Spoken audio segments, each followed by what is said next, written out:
অষ্টম শ্রেণীর শিক্ষার্থীরা, আমরা আজকে তোমাদের ঘন অধ্যায় অর্থাৎ 4.2 অধ্যায়ের প্রথম পার্টের ক্লাসটা করছি। তো আজকের পার্টে মূলত আমরা এই চ্যাপ্টারে যে সূত্রগুলো রয়েছে আমরা সেই সূত্রগুলো নিয়ে আলোচনা করব। এর পরের পার্ট থেকে আমরা অনুশীলনীর অঙ্কগুলো করব। তো প্রসঙ্গত উল্লেখ্য যে আমরা ইতিপূর্বে কিন্তু বছরখানেক আগে আসলে এই চ্যাপ্টার করেছিলাম, যেটা তখন আমরা খাতায় করেছিলাম। তোমরা সেগুলো দেখতে পারো, সেগুলো আমরা প্রচুর ভিউ পেয়েছিলাম। তো আজকে যে সূত্রের বিষয়গুলো নিয়ে আলোচনা করব, আসলে এই অধ্যায়ে আমি বলব যে মোট 6টা সূত্র রয়েছে। তো সেই 6টা সূত্রের মধ্যে যে প্রথম সূত্রটা, এটা হলো ঘন নির্ণয়ের সূত্র, অর্থাৎ a plus B whole cube. অনেকে এইটা আর এটাকে একইভাবে, এটা আসলে একই না, এটাকে ঘন বলা হয়, আর এটা নর্মালি হলো A cube plus B cube. তো এই A plus B whole cube, এটার ঘন সূত্র যেটা, সেটা হচ্ছে যে A cube plus 3a square B plus 3ab square plus B cube. তো সিম্পলি এখানে মনে রাখার সিস্টেম হলো যে এ কিউব একটা হবে, লাস্টে বি কিউব একটা হবে, আর প্রথমে হবে 3 এর উপর স্কোয়ার, বি খালি, আর এখানে হবে 3 থাকবে এ খালি, বির উপর স্কোয়ার। তো তোমরা দেখতে পাচ্ছ যে আমরা এখানে সমান চিহ্ন দিয়ে আরেকটা সূত্র লিখেছি। এটা আসলে একই প্যাটার্ন, জাস্ট এটার একটা ডিজাইন। এই এ কিউব আর বি কিউবটা যদি আমরা পাশাপাশি লিখি, আর এই দুটোর মধ্যে থেকে আমরা যদি 3ab কমন নিই, তাহলে কমন নিলে আসলে এই জায়গাটায় ভাগ করে বসাতে হয়। তো এটাকে এটা দিয়ে ভাগ করলে এ থাকে, আর তারপরে এই প্লাসটা আমরা দিলাম, আর এটাকে যদি আমরা এটা দিয়ে ভাগ করি, যেহেতু আমরা এই দুটোর মধ্যে থেকে কমন নিয়েছি, তো 3টা আউট হয়ে যাবে, এটা আউট হয়ে যাবে, আর বি স্কোয়ার থেকে একটা বি আউট হয়ে গেলে, অর্থাৎ ভাগ করে এটা আসে। তো এটা বলতে পারো যে কখন প্রয়োজন হবে। আমরা আসলে এই চ্যাপ্টারের মান নির্ণয়ের অঙ্কগুলো যখন করব, আমরা দুটো নিয়মে আসলে করব। একটা হলো দেওয়া আছে, অর্থাৎ মান থেকে আমরা অঙ্কগুলো করতে পারি, সেক্ষেত্রে উভয় পাশে আমরা ঘন করে নেব, তখনই কিন্তু এই প্যাটার্নটায় মান নির্ণয়ের ক্ষেত্রে আমরা এই প্যাটার্নটা ইউজ করব। তো আমরা এখানে পাশে ছোট্ট করে যদি লিখে রাখি, তাহলে আমাদের মনে থাকবে যে এই দ্বিতীয় প্যাটার্নটা যেটা আমরা লিখেছি এইটা, তো এটা মান নির্ণয়ের অঙ্কগুলোতে আমরা ইউজ করব। এবার আমরা এই ঘন নির্ণয়ের মাইনাসের সূত্রটা দেখব। তো এ মাইনাস বি হোল কিউব। তো এখানে জাস্ট এই লাইনটাই যদি আমরা বলতে চাই, তাহলে মনে রাখতে হবে যে দুইটা জায়গায় চিহ্ন পরিবর্তন হবে। অর্থাৎ এই যে দ্বিতীয় রাশিটা, এটা প্রথম রাশি, দ্বিতীয় রাশি, এই দ্বিতীয় রাশির আগে মাইনাস হবে, আর এইখানে লাস্ট রাশি অর্থাৎ বি কিউবের আগে মাইনাস হবে। তো A cube minus 3a square B plus 3ab square minus B cube. সূত্রগুলো কিন্তু অবশ্যই ভালো করে আয়ত্ত করতে হবে, নাহলে অঙ্ক তোমাদের কাছে কঠিন লাগবে। তো এটারও আমরা একটা দ্বিতীয় প্যাটার্ন নিয়ে এসেছি, যেটা আমাদের মান নির্ণয়ের অঙ্কগুলোতে প্রয়োজন হবে।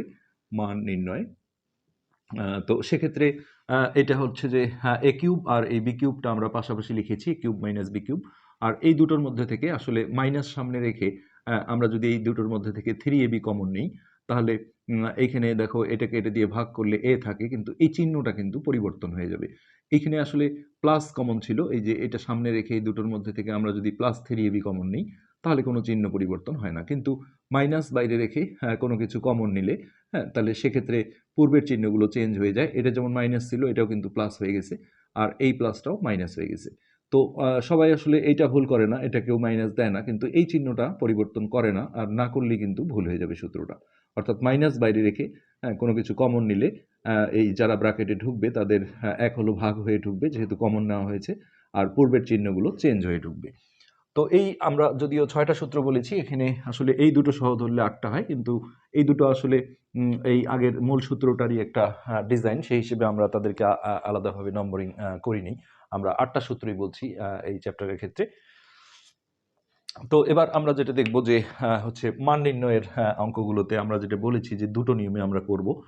একটা নিয়মে আমাদের এই প্লাসের ক্ষেত্রে এইটা, মাইনাসের ক্ষেত্রে এটা প্রয়োজন হবে। আর নর্মালি আমরা যদি প্রদত্ত রাশি দিয়ে অঙ্কগুলো করি, তাহলে প্রচুর প্রয়োজন হবে। এটা মান নির্ণয়ের সূত্র। এটা হলো A cube plus B cube সমান A plus B whole cube minus 3ab into A plus B.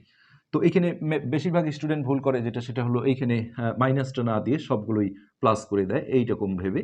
আর এখানে মজার বিষয় যে আসলে এটা এই যে এ প্লাস বি হোল কিউব সমান যে এইটা ছিল, এইটা থেকেই কিন্তু এই সূত্রটা তৈরি হয়েছে। সেটার ক্ষেত্রে আমরা যদি এইভাবে ভাবি যে বাম পক্ষে এটা আছে আর ডান পক্ষে এটা আছে, তো পুরো সাইডটাকে এটা আমরা ভাবছি না, তো এই পুরো সাইডটাকে যদি আমরা বাম পাশে নিয়ে এটাকে ডান পাশে নিয়ে যাই, তার পরবর্তীতে আমরা এইটাকে রেখে এইটাকে যদি ওই পারে দিয়ে দিই, তাহলে প্লাস থেকে মাইনাস হয়ে যায়।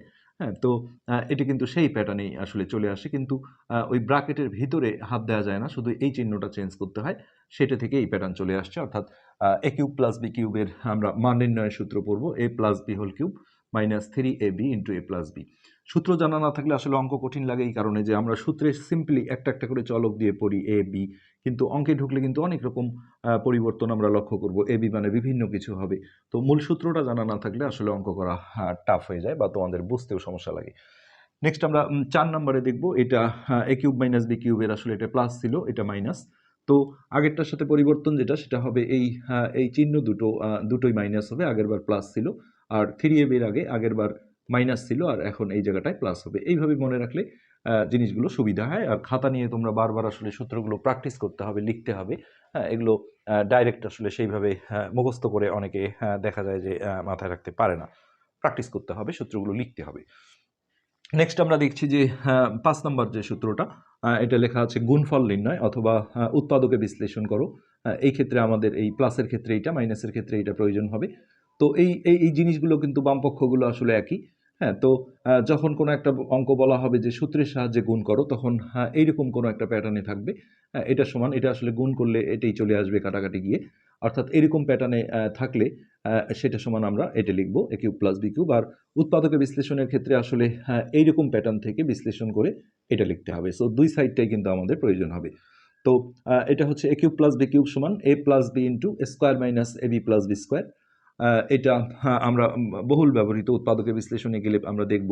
আবার সূত্রের সাহায্যে গুণ করো, এটা আমাদের 4.2 লাগবে, যে এই প্যাটার্নে থাকবে, না থাকলেও সেটা আমাকে তৈরি করে নিতে হবে। সেটা সমান আমরা যখনই এ মানে যা তার উপর কিউব দেবো, আবার প্লাস বি মানে যা তার উপর কিউব দেবো, এটাই কিন্তু অটো গুণ করা হয়ে যাবে। ঠিক একইভাবে এটারই মাইনাসের আরেকটা সূত্র আছে, সেটা হলো A cube minus B cube. আর মান নির্ণয়ের সময় আমাদের এগুলো ইউজ করতে হবে যখন অঙ্কগুলো মান নির্ণয়ের অঙ্ক হবে। আর হচ্ছে যে সূত্রের সাহায্যে গুণ করো, আর উৎপাদকে বিশ্লেষণের ক্ষেত্রে প্লাসের ক্ষেত্রে এটা, মাইনাসের ক্ষেত্রে এটা ইউজ করতে হবে। তো A cube minus B cube এটার যে সূত্রটা, যদি উৎপাদকে বিশ্লেষণ হয় তাহলে এটা থেকে এটা লিখতে হবে, অর্থাৎ এ মাইনাস বি ইন্টু এটা সবগুলোই প্লাস হয়ে যায়, স্কোয়ার প্লাস এ বি প্লাস বি স্কোয়ার। আর সূত্রের সাহায্যে গুণ করতে এরকম একটা প্যাটার্নে থাকবে। এটা সমান আমরা যখনই এ কিউব মাইনাস বি কিউব করে দেব, তখনই এটা সূত্রের সাহায্যে অটোমেটিক গুণ হয়ে যাবে। তো এখানে খুব যে লোড আমি তা বলবো না। হ্যাঁ, আমরা 4.1-এ যতগুলো সূত্র দেখেছি ওখানে একটু বেশি ছিল। আর এই যে এখানে হচ্ছে যে মোট যে 6টা সূত্র, এই সূত্রের সাহায্যে আমি বলবো যে বীজগণিতে কিন্তু পরিসংখ্যানে গিয়ে কিছু সূত্র পাবে তোমরা, কিন্তু নর্মালি বীজগণিত সেকশনে কিন্তু আর কোনো সূত্র নেই।